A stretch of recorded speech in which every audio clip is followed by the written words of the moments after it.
Most likely to miss the playoffs in the Eastern Conference, or in the entire league. Okay. So, all right, out of this group, Malika, let's start with you.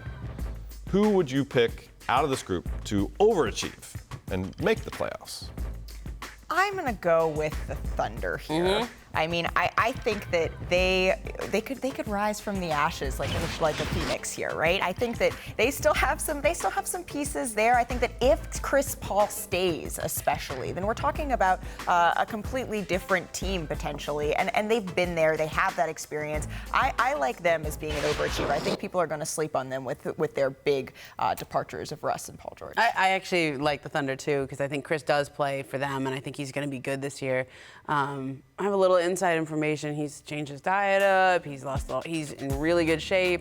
You know, there was talk about moving Steven Adams and some other players on that team. Maybe they eventually move Gallo with his contract situation. But if they come out of the gates firing, and you have a city that's been used to making the playoffs, that's been used to having superstars there, I think they let that team play a little bit. Talk about a hard arena. Gallinari had a great year last year. SGA is an emerging talent in this league. Yeah, they still have a lot of talent there.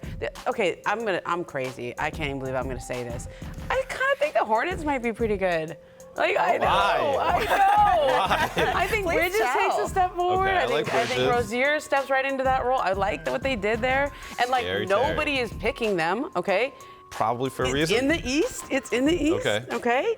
And they were there for a while. I know that they went through a contraction stage and disappointed people by letting Kemba go, but Terry's a nice little recovery. Plus, he is a guy with a lot to prove. And I think Bridges takes a big step forward too. But what's their identity? Why are they good?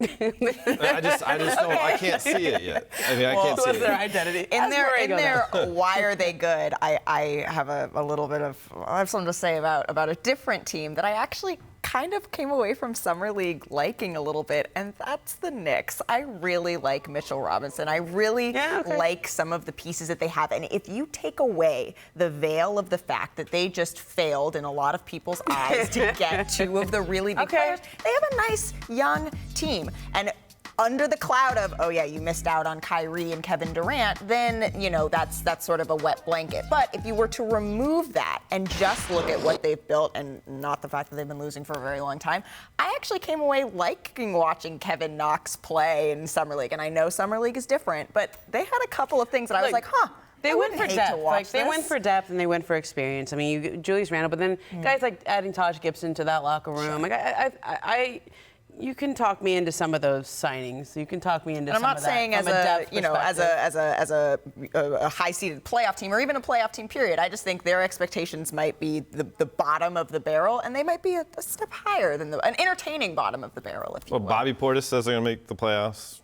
Kevin Knox. And if Bobby says it. Emerging RJ Barrett. Producer Steve off camera is waving a Knicks towel. Yeah. Very excited about this conversation.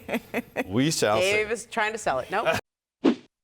Thanks for watching ESPN on YouTube. For more sports highlights and analysis, be sure to download the ESPN app. And for live streaming sports and premium content, subscribe to ESPN+.